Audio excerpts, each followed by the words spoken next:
We are, oh, we are so happy to have Dr. McNeill with us. She has been doing this for Focus for a number of years, and this is truly one of the best talks of the program, highlights of the program. So Dr. McNeill is a graduate of Duke University, woohoo, and Duke University School of Medicine, and completed an Endocrinology and Metabolism Fellowship at Duke. She's a professor of medicine and assistant professor of obstetrics and gynecology in the School of Medicine. In addition to her clinical work, Dr. McNeill was the program director of the Duke Internal Medicine Residency program from 2001 until 2011.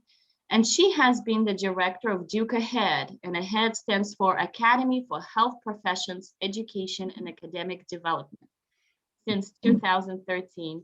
Thank you so much for doing this, and big welcome.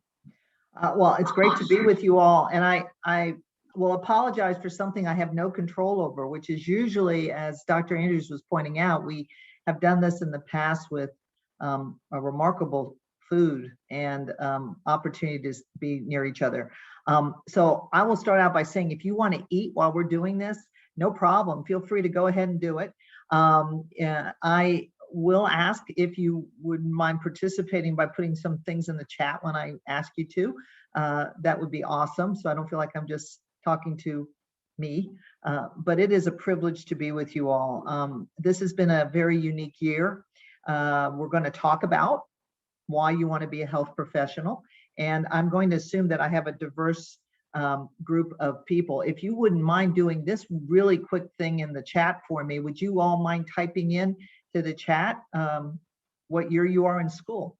Are you a freshman? Are you a senior? Are you a grad student? Are you taking a gap moment? And go ahead and type that into the chat for me, just so I can sort of get a feeling for it. I see junior, first year, junior. And this is also a mental status test to make sure you know what year you are, because everything is starting to merge together and you may not know what year you are, grad student. All right. Well, it's great to have such a diverse group here. And as you heard, I do bleed Duke blue. I bleed it pretty solidly. I still support all the athletic events that do occur, no matter whether we win or lose, because we are Duke. We named our last child Cameron after the indoor stadium, and then he chose to go to UNC Chapel Hill, and he made it out alive. But we are not a true house divided. We are Duke. My husband went to Duke. 2 of our kids went to Duke. You all are blessed. I hope you feel to have the opportunity to go to Duke. I was told the other day that this year coming up, that there have been over 50,000 applications to Duke for the undergraduate, and that after they eliminated some of the early decision people and some of the people that had deferred because of COVID, that they've got probably 600 spots for many thousands of people. And I'm not trying to swell your heads, but I guess every once in a while I step back and say, I feel really lucky that I got into Duke, and I hope that you all feel that you have an opportunity here to make this a wonderful experience for yourself, and I'm sure you are. I am an endocrinologist. Does anybody want to type in the chat what they think I am straddling here? This is not to try to see if you know your anatomy at all, but let me see what you're writing in the chat here. Somebody wrote. Nobody wrote anything yet. So this is a part of your body. I gave you a hint in that I'm an endocrinologist. Okay, there you go. Thank you all. Thyroid, parathyroid, you're all very close. This is the thyroid gland, which I always have to tell patients, it sits right here in the middle of your neck. And I'm, as you're going to see, when you become passionate about something in your career, which we're going to talk about how that happens, you start seeing that part of your passion in everybody's face in life. And I'll watch TV now, and I've more than once noticed someone having a neck swelling and say, that person's got an enlarged thyroid. And my husband looks at me and goes, let it go, let it go. But I wanted to be an endocrinologist when I was at Duke. And I've told this story. An endocrinologist takes care of a lot of issues. But a couple of the main ones that we take care of are diabetes and thyroid and parathyroid and pituitary issues, all the hormone issues. And when I was in 8th grade, I did a science project on diabetes, and won first place in the science fair. And I think that was the beginning of everything. And then fast forward to me coming to Duke undergrad, and you meet lots of people at Duke, and I met someone who I ended up falling in love with, and found out after the fact that not after the fact, during all of that he has type 1 diabetes, and ended up marrying a man who has had now diabetes for 52 years and is doing well. So, things happen in your life as you're starting to decide about your career that you may never expect will have an impact. And so I want you to keep your eyes open and look around. And then the other thing I put up here is, as we begin our conversation tonight about how to think about or develop a passion for a career as a health professions person. And you note I'm not saying doctor, I'm not saying nurse, I'm not saying physician's assistant, I'm just saying anybody who takes care of someone's health. Be careful about expectations, because expectations sometimes narrow you in so that you don't see all the opportunities. And in a minute, I'm going to tell you about a situation that's occurring this year for a lot of our medical students who are students who are applying to medical school, that if you don't remain open-minded, it can be really overwhelming for you. And I will tell you how we cope with this. But expectations are great as long as they don't cause you to get stuck in quicksand. And so my advice is to keep your mind and opportunities open. So you all are thinking about going into a health professions, maybe, or maybe not. You came to this conversation to see if anything I say resonates with you, or maybe it doesn't. I always say it's a lot easier to decide what you don't like than what you do like. And sometimes it's easier to say, hey, I don't like X, Y, and Z, but I do like A, B, and C. And therefore you're going to sort of, start to make some career decisions. So some of the things I'm going to say tonight come from not wisdom, hopefully not age, although you all can argue with that after I'm done, but from mistakes that I've made and things that have worked. And notice what I said first, the mistakes I've made. So you know what? All of us are going to do something that maybe didn't go like we thought it was going to go. And what you do is you turn those kind of events into something that informs your future decisions. And this is a photo that we show a lot to people that are talking about well-being in our profession. There's never been a year, I think, in my memory, when the health professions community has had more stress. And it's not because of COVID only. It was, I think, because of COVID. It was because of long hours. It was because of isolation and social separation. It was a lot of things. And I think, one of the things that I think has happened as a result of this is people have had a chance to reflect, important word, on why they wanted to do the job that they're doing. And it wasn't because of money. It wasn't because of prestige. It wasn't always because they, got a big, beautiful hospital like Duke North. But a lot of it became really clear to a lot of us that is because we wanted to take care of patients and each other. And every night when I listen to the NBC nightly news and they say, be sure to take care of yourself and each other, I go, yeah, that's the bottom line on this. We have to do that this year. So you see here the physician's Venn of happiness. That's a Venn diagram. It's missing the other circle. But whenever you're trying to decide on a career plan, you've got the expectation in the ideal job description, and then the actual realization of what you're getting ready to do. And what you want to do is figure out where they overlap. And you want to maximize that overlap. And so when we talk about careers as health professions, we really want to think about this. So I hope for most of you, you haven't felt this way. I would bet if I asked for a show of hands, which I'm going to ask you to do that on your own, many of us maybe have felt at least sometime the feeling of COVID. And you know what? It's okay. It is okay to admit that you've had it. I'll give you an example. This afternoon, my husband and I, at 2 o'clock, when you were sending me a note reminding me I had to do this, Dr. Andrews, decided that we had had enough time in our house today. And we got in the car and we drove to Chapel Hill and we went to Trader Joe's. Oh my goodness. Who would have thought that that would have been a social outing for us? But I said to him, I said, I'm COVIDed out. I need to do something. We double masked. They were only letting a certain number of people in. But what I put this up for is because, please note the word there, temporarily. Temporarily. And I think if ever you had hope about your future, about what you can do in the future, probably now's one of the better times in the last 16 months to have that hope. And so the world is temporarily closed, but it's, if it's temporarily closed, that means it's going to open. And I think a lot of us have that hope.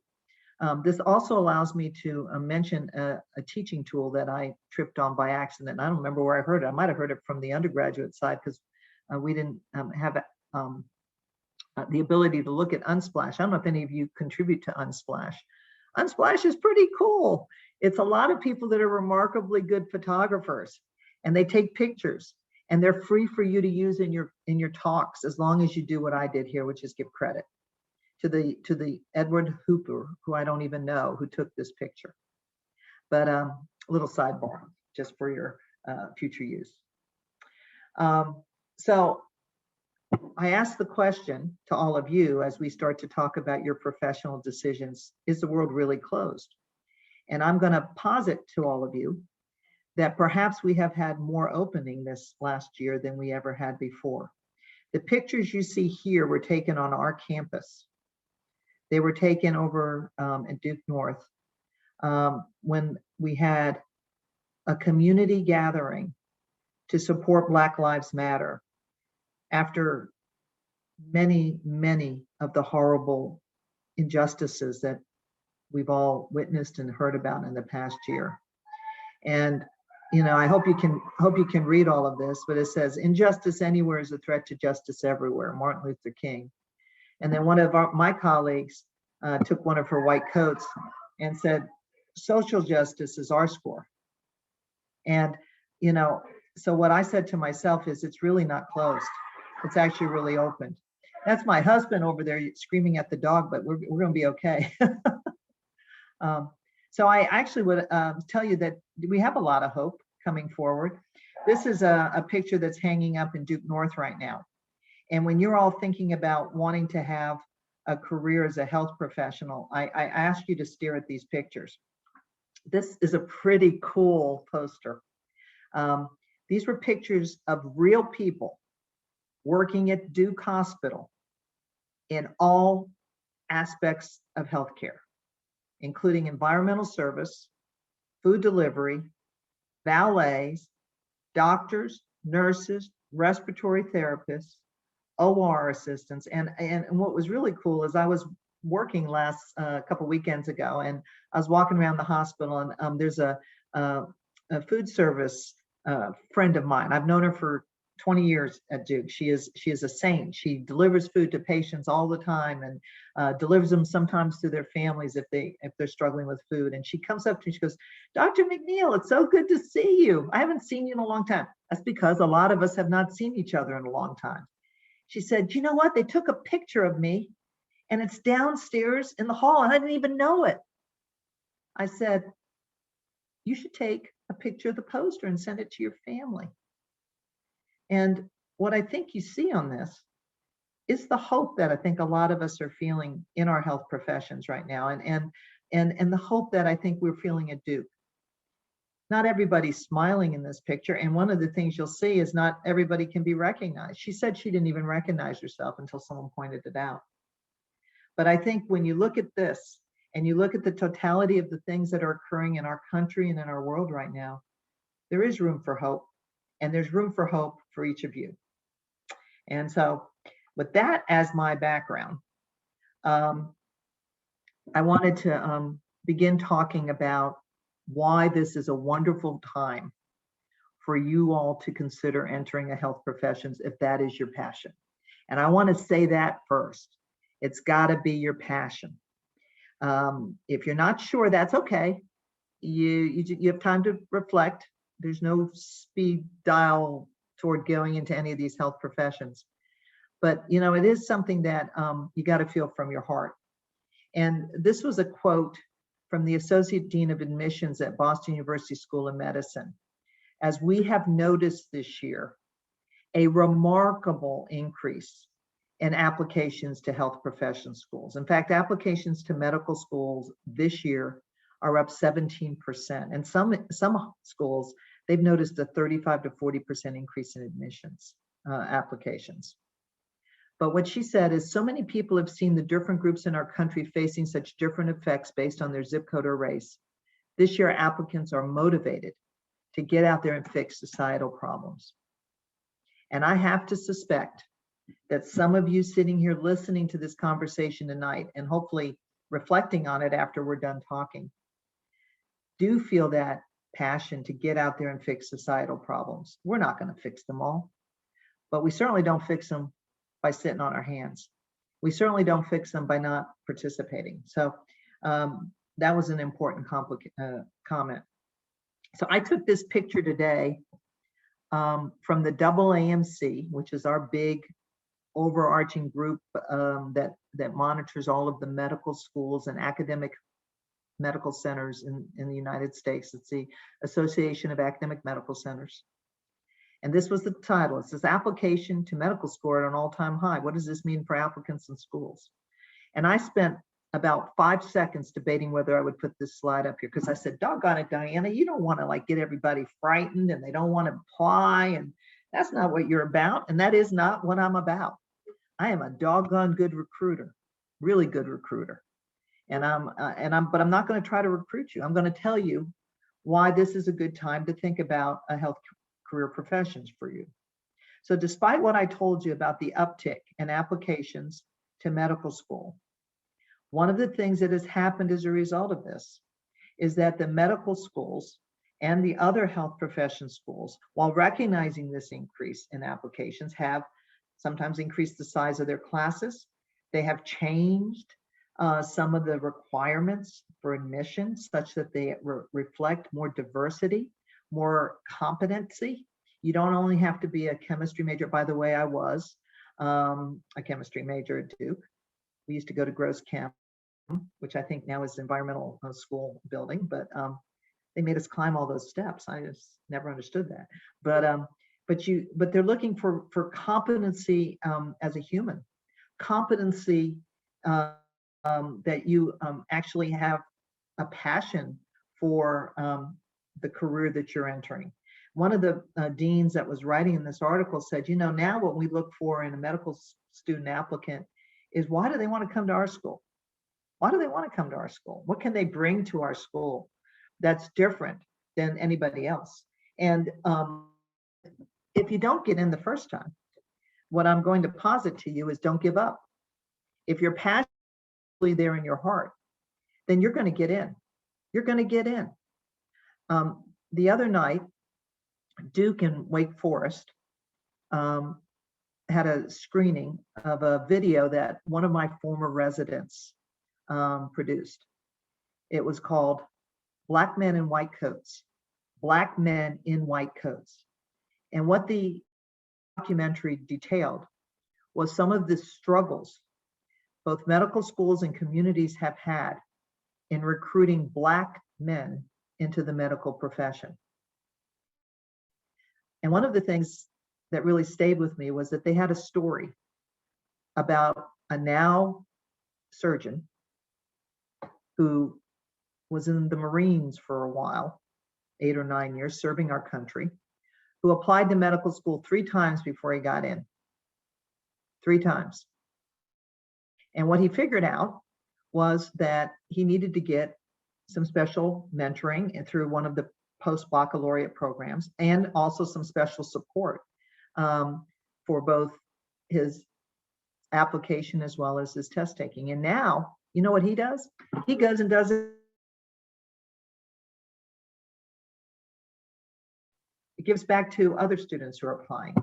So the long and short of this article was to say to you, if you're interested in applying for a health professions career position now, don't be afraid.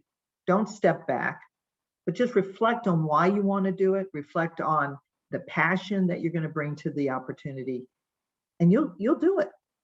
You will do it. It may not be exactly the same path that you wanted to take when you started at Duke, but you'll get there. And there's a lot of us at Duke, particularly now with your pre-med advising group and others who can help you think it through very well. So I'm going to stop for 1 minute, mostly because I want to see if any of you want to ask me a question or put something in the chat that we can discuss. And I'll wait. So one of the things I'm not good at when we're doing Zoom, I'm going to give you another teaching pearl, is that when you ask the question, you're supposed to wait at least 3 seconds, even if silence is there, before you give up hope on the answer. So I'm going to count to 3, because right now I don't see any answers in there, to see if anyone has any questions.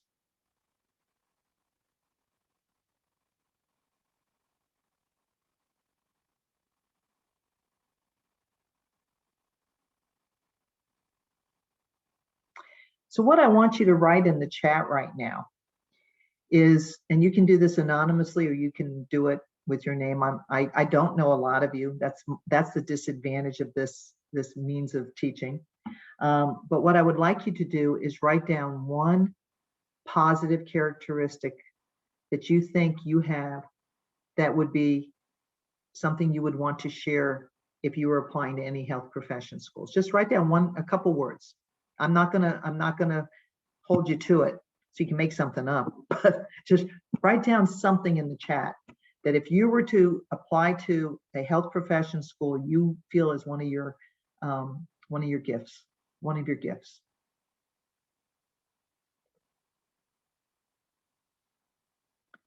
And while you're doing this, the part of you I'm emphasizing is the shiny diamond in this picture, the authentic self. So go ahead and put something into the chat if you don't mind. So I see empathy. I see listening. I say communication, interdisciplinary perspective, compassion. There's a few more of you, dedication. Good at trying to make hard situations fun. I love fun, you know I do. Anybody else want to throw a couple ideas in there? These are all really important characteristics. And what I just asked is what you need to do as you think about formalizing a career as a health profession. You need to reflect on this, because the part I want you to emphasize is the diamond, your authentic core. I want you to get rid of that sandy looking stuff there, that self-doubt. And I really want to get rid of all those little stars there that is called fear-driven veneer. This morning, I have the privilege of mentoring other faculty, and they Diana, I think I want to be an educator, and do you have any ideas? And I had the privilege of speaking with a faculty member this morning, and she was telling me that she had listened in her job as a psychiatrist to a national presentation by someone who's in her field, who gave one of the best presentations on teaching she's ever heard. And I said to her, why don't you jot him a note and ask if there would be ever any time he could talk with you, he did to get to that point, or refer you to someone else. She goes, I can't do that. He won't talk to me. And I said, there is one word for this, and we call it the imposter syndrome. And we don't want you to have that, because that is something that can be really limiting. The self-doubt, the fear-driven veneer really can make you not have openings to the opportunities that could be around you. Now, that isn't the same as saying, I want you to brag, I want you to, act like you know everything, because that people see through that very quickly, as you can see by the comment by Dr. Asano, who's the Dean of Admissions at a place I suspect most of you would like to go, which is the University of Hawaii. But she said, I hope these applicants will share their authentic selves. What you just did in the chat was the beginning of figuring out what your authentic selves are. And you just really got to think about it. I mean, you know, what makes you you? What's going to make you a good health care provider? What's going to make you a good economist? What's going to make you a good lawyer? What's going to make you a teacher in an elementary school? What any of these things that we're talking about can be applied to whatever career you decide to take and do. And it's really important that you spend some time reflecting on that. So when we were in person, and Dr. Andrews will remember this, I shared this quote, and this quote has become sort of my byword. And and I don't even drink Coca-Cola regularly. And this is Brian Dyson is the CEO of was the CEO of Coca-Cola. That's, advertised. It did not support the halftime show at the Super Bowl. That was Pepsi Cola. This is Coca-Cola. But this is a really interesting quote. And, for a lot of years, when I gave this quote, I would hand out a party favor. So I want you to pretend I'm handing out a party favor right now. The party favor is a little sack with 5 marbles in it. Okay. And people would put this little bag on their desk. And I'm looking to see if I have one sitting here. Sometimes I do. And when they were struggling with some decisions about work-life integration or making a decision about their life, they would read this. Imagine life as a game in which you are juggling 5 balls in the air. You can name them anything you want. But in this case, he named them work, family, health, friends, and spirit. And you're doing all this all the time. I know you all are doing this because you are at Duke, and that is one of the things we do when we're in college or grad school or medical school or faculty or whatever, or maybe we're just here. But you're juggling all these balls and you're trying to keep them in the air.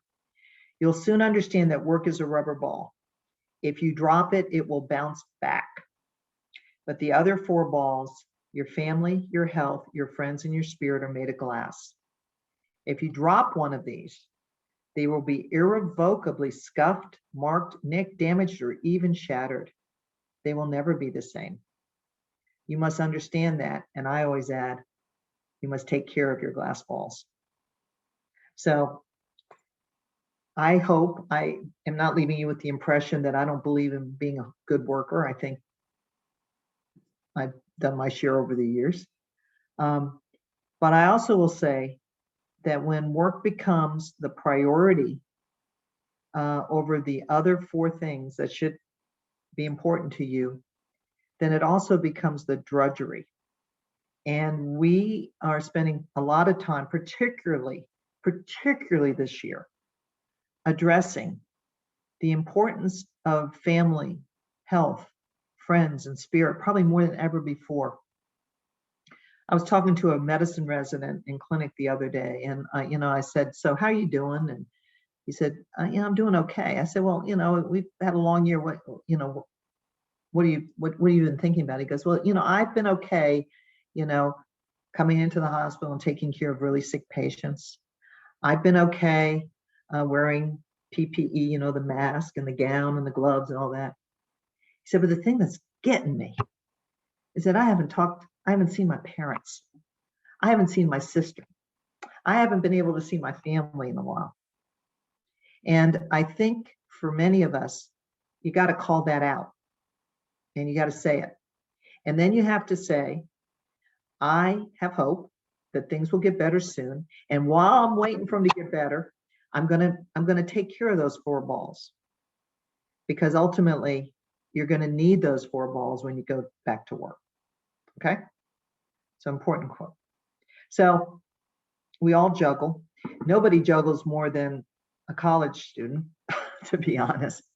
And this year you all are juggling differently. There's a lot of rules.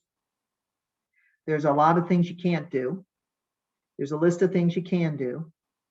And then remember that slide I had about expectations? I bet you that this experience this year is not what you expected when you decided to go to college or grad school, or even be Dr. Andrews or me. This isn't what I expected to be. I expected to be eating the dessert that you all have every time you have these focus groups. People were in line for that thing, and I was saying, save me one. But this is different. And because it's different, we have to reset our expectations a bit. And the juggling you're doing this year has to do with, when do I sit down and do my Zoom classes? How do I decide to take a break when now I have the opportunity, please note the word I use, to be on a Zoom call from 8 a.m. in the morning till 10 or 11 o'clock at night. I take a break for, you can take a break to do stuff, but now time has become not something that is controlled because we're doing everything virtually. And this is a conversation we've been having a lot at the hospital, particularly for our colleagues who are also homeschooling, if any of you are doing that. For a lot of our colleagues that are taking care of their older parents, if any of you are doing that.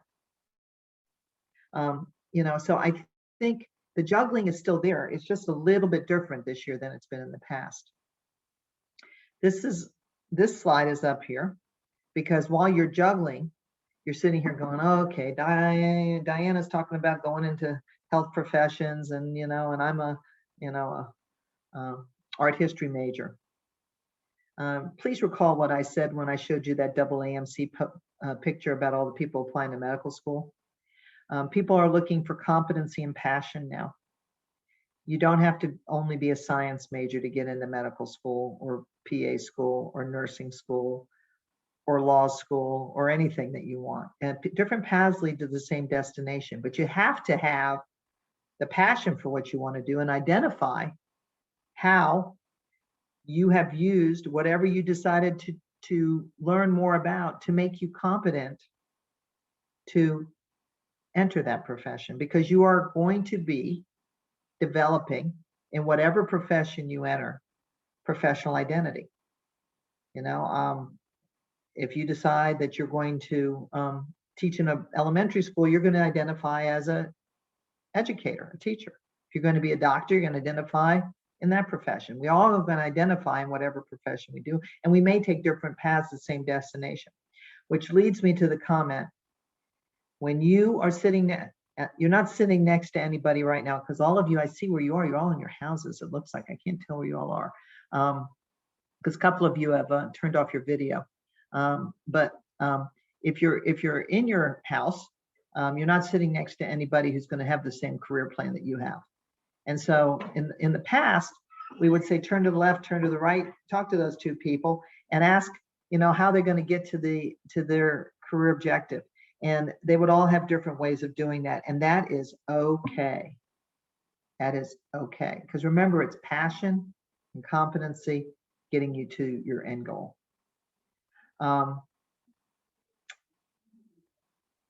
Confidence is silent.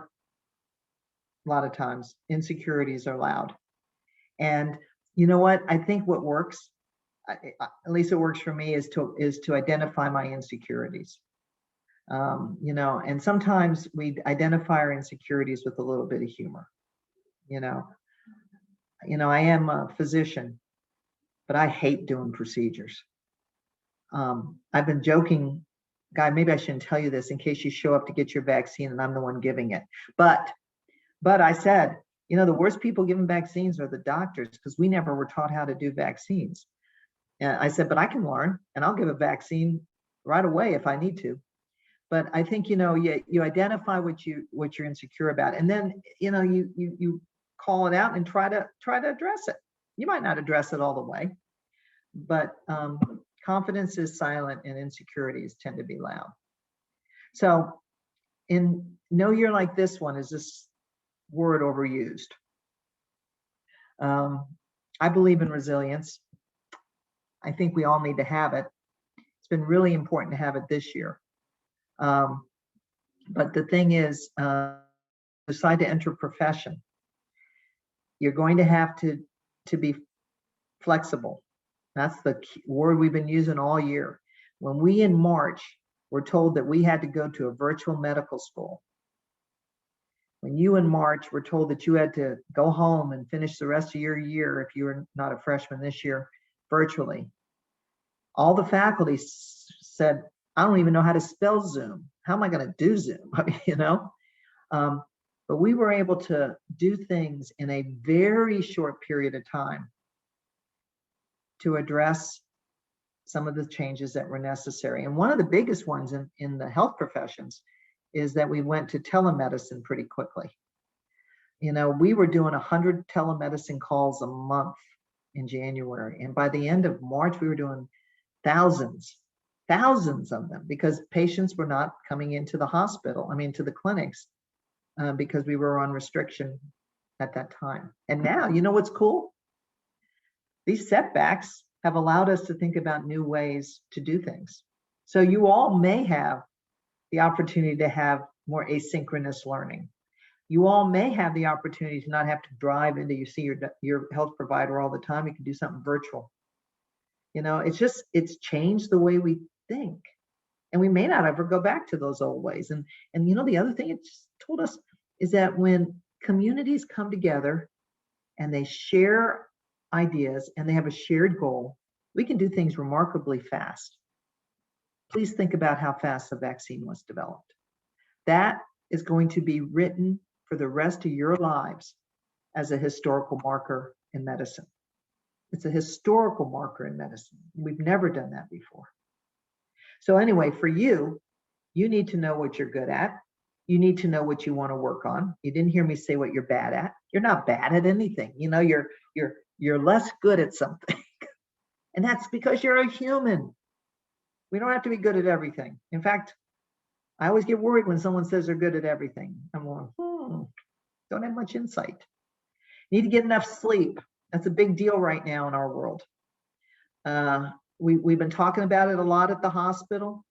We've made some strategy changes to help our residents in particular, not pull so many night calls and things like that, but you need to get enough sleep. Because remember what I said about zooming to midnight? Half of you have your pajamas on now. I know you do. Because a lot of us don't even get dressed up anymore to take all the calls we take all day. But you still have to get enough sleep. Because if you get enough sleep, you have time for creativity. And then one thing that I want you to start thinking about now, because you'll need it in the future, is whatever you do outside the hospital or your healthcare area or your job will not be the same as the way you run your job. And that applies to every career.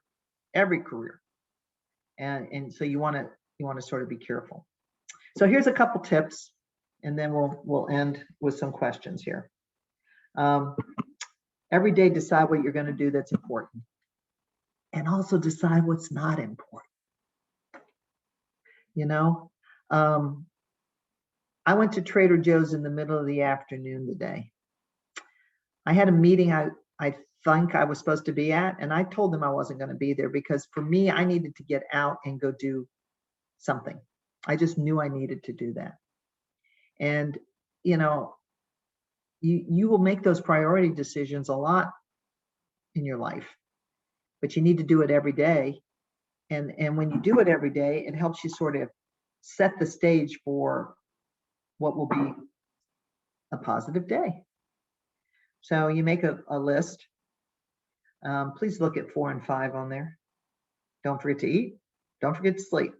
Because a lot of times when we're making a lot of priority items, you know, it sounds like everything's important. And, you know, I bet a few of you are saying, yeah, but, you know, Dr. McNeill, you're been through all this. You don't know how hard it is to be an undergraduate, to be a grad student, to be a parent. I do actually know that one, but I do. But I think you need to hear from people like me that if you worry about everything right now, it's not going to make it easier. It's going to make it harder. And that if you take a breath, get some sleep, eat something, and step back and just think, even if it doesn't look like it's going to work out, it will work out. It may work out differently than what you thought it was going to be. But you will have kept your priorities. you will have taken care of those 4 glass balls. And that's really important. So make a to-do list and then decide what are the priorities and see if any of those things are important and are on your to-do list. And if they're not, maybe put them off for another day. I always like thinking about this, and this is something you can do when you make your to-do list. You know, high importance, high urgency.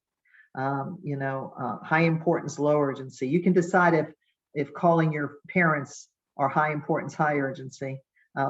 As while I've been on this Zoom call with you all, my daughter has called me once already. I'm guessing she thinks it's high importance, high urgency, but I don't know. But you can decide what these various categories are for you. And then you can entertain maybe 1 and 2 and put 3 and 4 a little bit down. And in low importance, high urgency is usually some things that people want you to do that are not urgent for you. You know, they're low importance and they're high urgency for somebody else, but not for you. This is something that I am not perfectly good at, but I will tell you as the years go by, you get better. And that's because you learn to recognize what is important to you from a priority perspective. So you should say yes many times, but you should also say no. And you can say no very nicely. Like, I really appreciate you asking me to be on this committee, but I right now don't want to commit. But may I suggest a couple other areas where you might find someone who can help you? You know, and please keep me in mind for future opportunities when I might have more time that I can devote to such an important cause. But you know, a lot of us are scared to say no because we're afraid they'll never come back and ask us again, whatever it is that we were going to be doing. So at work, say no to micromanaging and say yes to mentoring. If you want to devote some time to something that's important, and the focus program is a good example of the fact that you do, what you want to do is you want to look for a mentor, look for someone who can have your back, give you some direction, give you connections. Don't overschedule. A lot of people in my age group were really bad, and when we were raising all of you, in overscheduling. You know, you had soccer, and then you had dance, and then you had dinner with, you know, the family, then you had your homework, then you had this, then you had that, and oh my goodness. And you never took a breath, nor did your parents. But now you need to schedule time with your family and friends. And I don't want to, yeah, I do want to guilt you all out. If you haven't seen your family or friends in a while, make a phone call, send a text. One of the things that happened to our family over the holidays, and it was the day after New Year's, one of my husband's best friends from Duke undergrad, whom we have not spoken to for a long time, just called. I thought something bad had happened. I said, you know, people don't call just to call. He called just to call. He called to shoot the sugar. That's what we say in endocrine, about their lives, about, you know, they were reminiscing about Brown House. Back then, East Campus was not only freshmen, it was co-ed, and it was also all years, which is a good thing because that's how I met my husband. He was in Brown House and I lived in Allspa. But they were laughing their heads off on, you know, what was going on East Campus, and, you know, their fraternity stuff and all that kind of thing. And these two people haven't spoken. They've written, but they haven't spoken in a few years. And it was so powerful to just see that happen. So if you have time, which you will now, maybe make a call today to someone you haven't thought about for a while. Don't forget to exercise. You walk a lot on campus, I know, but exercise is important. I've fallen into these 7-minute exercises that are on YouTube. They truly take 7 minutes. Dr. Andrews and I have caught each other at the gym every once in a while. But you need to do something. And right now, in the world that we're living in with a lot of social isolation or physical isolation, it's really important to do this. You're going to hear me say this 1,000 times. Don't forget to say thank you. Say thank you as many times as you sincerely feel it. And then read a book that's not required. A lot of us have said, what is one of the silver linings of COVID? And people says, I've read a book. I read a book that wasn't required. I read a book that wasn't medical. I actually read something off the New York Times bestsellers list. Then someone said, I didn't even know there was a New York Times bestsellers list, but they do. So, you want to spend some time doing this. If you remember just one or two things that I've said, just remember this diagram, because I use this when I sort of get a little twirled about things. Duke's a big place. We are so lucky to be here, and we have a lot of opportunities. Sometimes we think we can affect a change in a situation when we really don't have control over it. So when you are worried about something, think about this. Is it in your circle of influence, or is it just outside of that in your circle of concern? So, if you're trying to get into a health profession school, you've got some things you can do. But if you don't get an interview someplace, that's not your fault. You had no control over that. If somebody else has made that decision. So you can be concerned very briefly, but then get back in there and say, well, I'm going to try to affect the change of things I have control over. That'll keep you in the game. Because if you start living in that black circle as opposed to the gray circle, you're going to become so paralyzed by fear and anxiety that you won't be able to affect a change in your direction.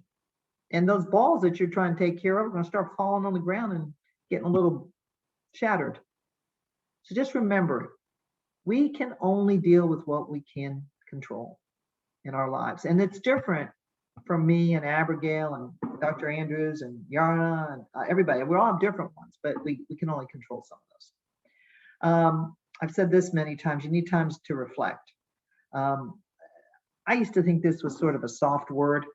God, why are they telling us to reflect? I am not going to do meditation or yoga. I don't have time to do that stuff. I reflect every morning when I wake up. I don't do it on purpose. I just happen to do it because I'm sitting there thinking, what do I have to do today? What's going to be fun? What's not going to be fun? And then I bet you all do reflect. I just bet you don't know you're doing it. But it's helpful to do it because then it sort of can gauge the direction that you want to go. Have I said sleep enough? Yeah, I think I have. Please sleep. And if you're having trouble sleeping, talk to somebody about it. Okay. This is something we tell all of our students, and particularly in what you all are doing right now. You want to make things count twice, and a lot of us are doing that now. So if you're worried about your family, then take care of your health. If you're worried about your family, understanding what you do in your job or in your schoolwork, talk to them about it. If you're doing a project, make it count twice. Write it up, present it, do whatever it can so you can make it count twice. So make things count twice. And that sometimes is very effective for learning. Now I changed this slide this year because I used to have a slide that had like a iPhone 2 on there and iPod and all this stuff. And I said, I cannot show that slide to this group. They're going to think I'm like 150 years old. So therefore, what you see here is something again from Unsplash. It was taken by Martin Schrader. And what it says is do what is great. A lot of us are sitting at a computer. I'm sitting at a computer in my house right now. This is not my house behind me, by the way. This is Karsh. This is the Alumni Center that many of you will participate in at some point in the future. But right now, it is the home of the vaccine. And it will be the home of the vaccine administration for a long time. And it's a wonderful space and a lot of joy and people trying to get healthy. But that being said, you want to use technology to enhance flexibility and be firm in setting boundaries. Oh my goodness. I think I'm holding up my phone. Those are my grandchildren on the back there in case you're looking. But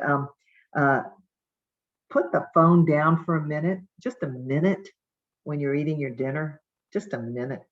This is something that I will admit I'm not great at understanding, but a lot of people hold their phone throughout their meal and they're looking at their texts and all that. And I'm not saying you can't have your phone, but I just at some point take a break from it.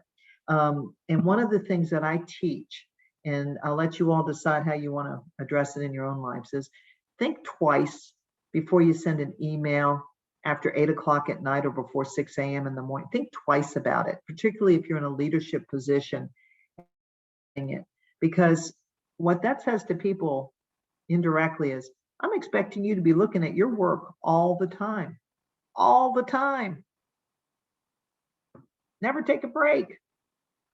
Now if you're looking at YouTube or Google, Gmail, whatever you look at night, that's maybe different. But if you're in a leadership position or you're teaching and you're sending these emails very late at night or very early in the morning and expecting students or colleagues to look at them, that sends a message that's a little different than what we would hope you would have. So just be thoughtful about that a little bit.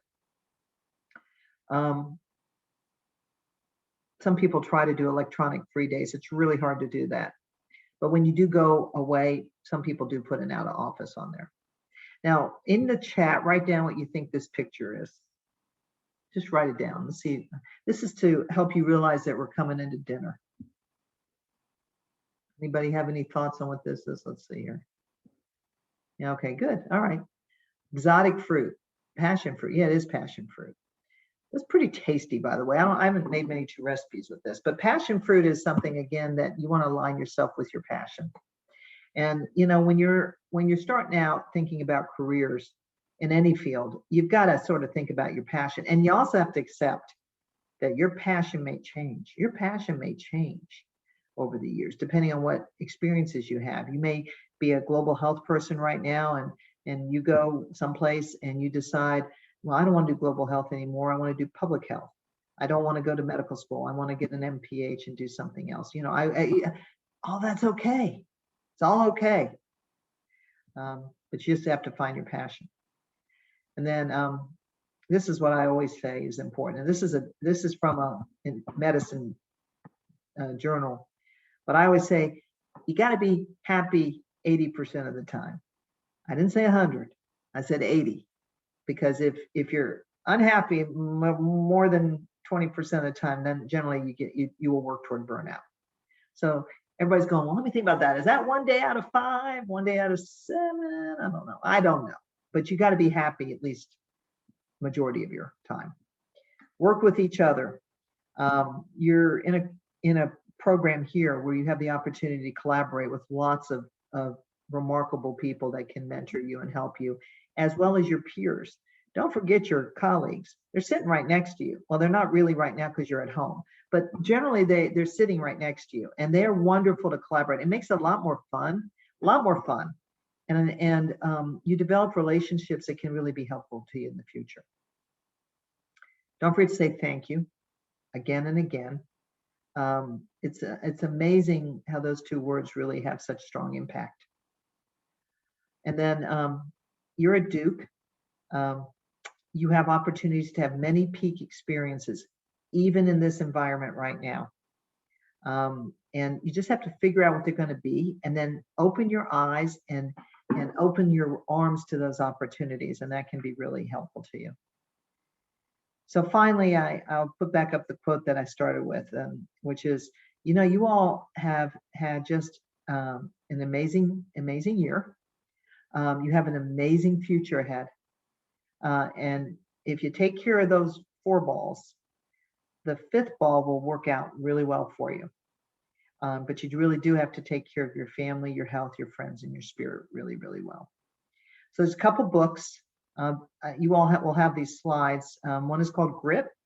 The other one's called Unfinished Business, and it talks about work-life integration.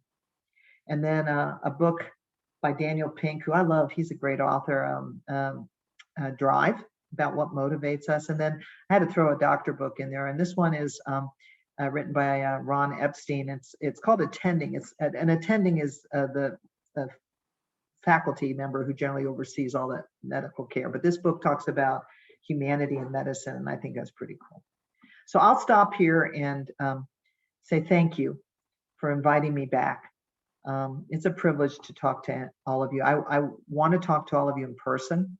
And I will also offer, and people have taken me up on this over the years, Dr. Andrews, that if I could be of any assistance to talk to any of you, I'm happy to schedule a time to speak with you. We can do it virtually about a career in medicine or a career. and even just listen to your thoughts on your own career. I'm very happy to do that for you. My name's on here. My email is diana.mcneil@duke.edu, but make sure you do it Diana and 2 L's on McNeill. I misspelled it for the first 9 years of my married life. So anyway, I'll stop and let you ask any questions that you may have or comments that you want to make. Thank you so much, Dr. McNeill. You guys can write your questions in the chat, or if you put your hand up and you would like to just say it, we will call on you as well.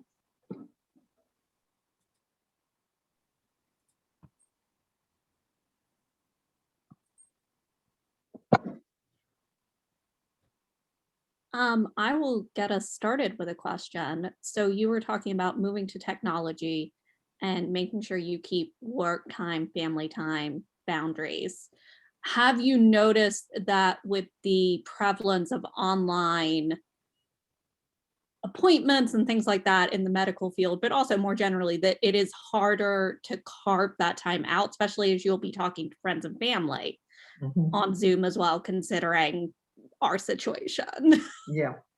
So it is hard to carve it out, but what we've been talking about in the hospital in particular is the expectation that you need to work all the way up to bedtime, and that is the issue, because if let's say you have a family at home, let's just say, for example, and there's millions of ways people define family, so it can be any obligation you have, your pet, your parents, anybody, and you've gone to school all day or you've worked all day and you come home, you have to take care of your family, but you still haven't finished your work from the day. So then what happens is you deal with your family for a couple hours, then you go to work for 3 or 4 more hours, then you go to bed and you haven't actually talked to your family because all you did was deal with it. And so what we're trying to help people think about is, are there things that you can do to be A, more efficient, B, share the work, or C, decide that priority can either be put aside or wait till the next day, so that you actually have some time for yourself at the end of the day, or yourself and your family, or whoever your family is.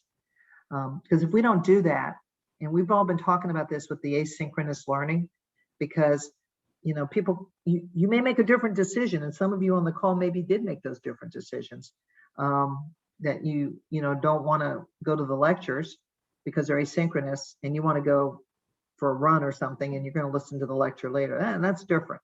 I'm talking about all day you're going to the lectures, and all night you're doing some more lectures or whatever you're doing. So you have to be conscientious about it. And, yeah. Gabrielle, did you have a question? Yes, I was just wondering if you could go to the book slides again really quickly so I could take pictures of them, or if we're going to have access to the slides. There'll be access. Thank you. You're welcome. I'm glad you asked. I have a question. Dr. McNeill, this is always inspirational, and all of the remarks about the current situation have been so helpful. And the fact that you've been so positive about the remarkable achievements we've had in moving forward with vaccines. I wanted to ask you another question. So from your view, where you're sitting, I've heard that North Carolina is 32nd out of 50 states in terms of distribution.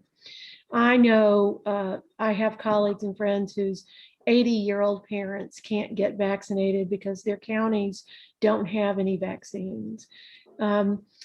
Those of us who are educators, although we're not considered educators in North Carolina, face-to-face, many of us are teaching in the classroom 5 days a week, and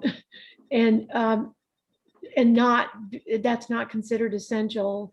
It's not even recognized as educators, non-clinical. And I appreciate all the limitations because we don't have a supply.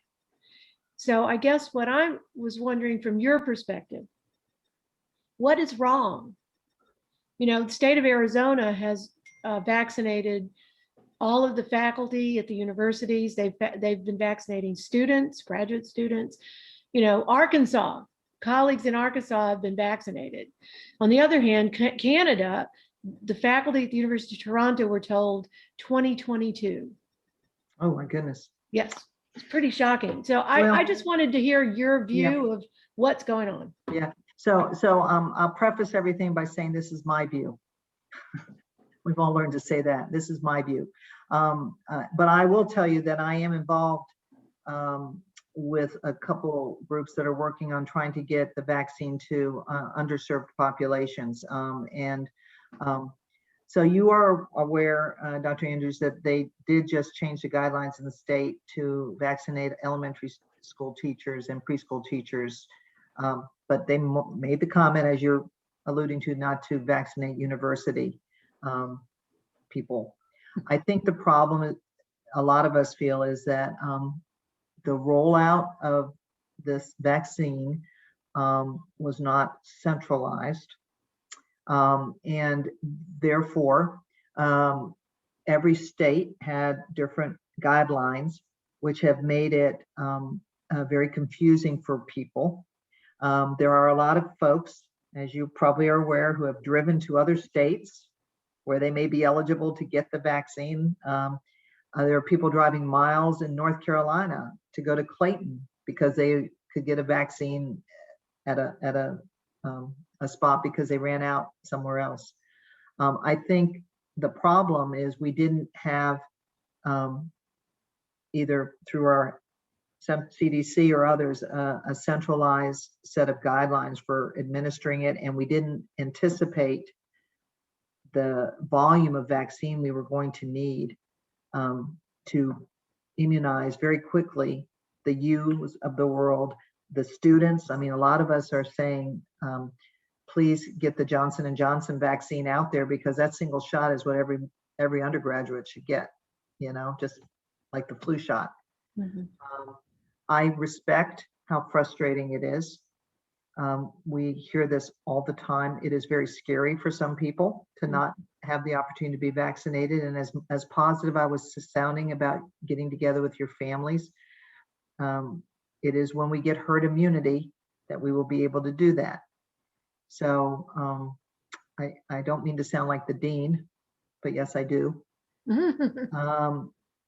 When we all think about how frustrating it is not to be able to have a social event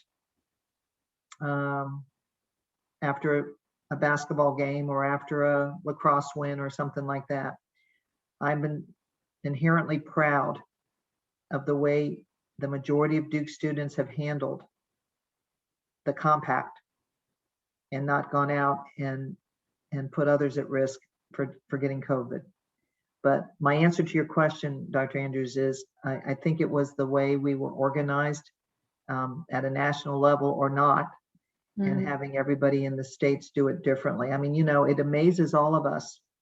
And if you're from West Virginia, you should be proud by how well West Virginia has been able to immunize people in rural communities.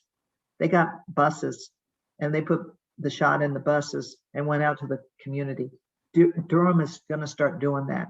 You know, wish I had a better answer for you.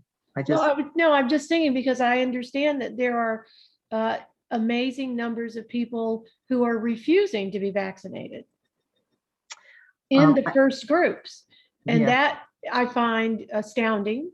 But I mean, if there's problems everywhere, it's just, you know, what you mention as a miracle and a wonderful example of success. A lot of people have turned it into some sort of paranoid negative. And so it's fascinating, the psychological play. Well, we recognize in medicine that there were people that did not believe in the vaccine to start with, any vaccines. I mean, just any, you know, and those people are not going to be swayed. What is an interesting observation, which actually needs to be studied a bit more, is that as people are seeing people get vaccinated and are starting to see the data that shows that you can decrease the severity of any COVID exposure if you have been vaccinated, we are seeing some of the anti-vaccination people rethink their decision. And one of the things we're trying to do as health providers is be supportive and present facts and try really hard not to present judgment, because I think, perception is reality for a lot of people. And we just keep honestly, Dr. Andrews, just keep hammering down the science. We just keep telling them what the data is. And actually there's been a movement, as you probably are aware, through some of the churches, through Latin 19. It's a very large community-based organization in Durham to try to get truth out to the communities so that our high-risk populations, particularly our Black population and our Latinx population, can understand the importance of getting the immunization. But I understand and I hear your frustration, Edna. I really do. Soren, you have your hand up. I think that's what that means. Yeah. I just had a quick question for you. Just as a patient, and just from what I've read, there seem to be doctors that love their jobs, and there seem to be doctors that absolutely hate their jobs. And I just wanted to get your thoughts on that. How, what is the differentiating factor? Yeah. So probably in any profession, you're never going to find 100% of the people that feel like they've made the right decision. I think one of the things we're concerned about, Soren, and that's a really great question, is burnout. If you feel like you have no autonomy in whatever you're doing, and you have no feeling that you're making an impact, and that's why you think you went into the profession to start with, and this has to do with anything that you're thinking of doing, then that feeling of burnout and lack of effect can actually make you hate your job. And I think that we are aware of this in our profession. We think it is probably multifactorial, because medicine changes a lot very quickly. And I think that what we're doing as a profession is trying to identify and call out the things that are contributing to those people that really don't like what they're doing anymore, and either give them other options or help them see value. Because I think when you bring back the value, the impact that you're having in people's lives, sometimes those people that are so burned out can actually find the passion and happiness again.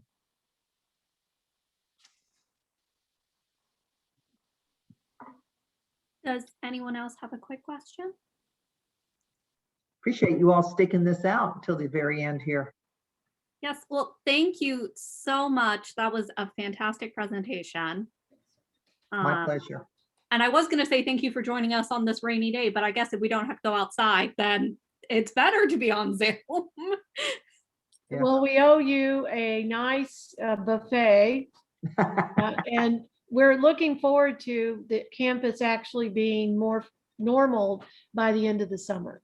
Yeah, and Dr. Andrews, I'm looking forward to all of you getting your vaccines. That's by the time we speak the next time, we will hopefully all be vaccinated. And you are Right. all invited next time we're in person. Feel free to come again, listen again, learn again, and grab some cupcakes. That's right. That's right. You all take care of yourselves, please. Thank you. All right. Bye-bye now. Thank you. Bye. Thank you. Good to Thank see you you so all. much. All right. Bye-bye. Call your daughter. I'm going to, I will, Edna. I'm good. I'm good. I on know that you will. stuff I in know you will, Boston. that there must be something she needs to tell you. Oh, she calls every day. So do you see everybody? Can you see everybody now here, your kids and grandkids? Well, Are my you- kids are all not here, so they're all in Boston and one in New York City, and then the other one right now is in Boone, but he's coming home. Tomorrow's his 25th birthday, so he's coming home for the Cameron. weekend. Is Cameron, that Cameron? Yeah. that's Cameron. So Yeah. you can see the ones that are here when they're here. They're not, none of them are really here. Except, okay. Yeah, they're all gone. They're all outside of North Carolina. And So- did you say your parents? My parents are passed. Oh, do you have, you haven't seen them all year? No. We all were together at the Christmas time. Oh, good. We between our family, because two of my kids are physicians, or Right. three of them are actually, but two of them practice, and so they. My daughter's pulmonary critical care, Oh, so she actually is very frontline. Our Mhm. son is a gastroenterologist,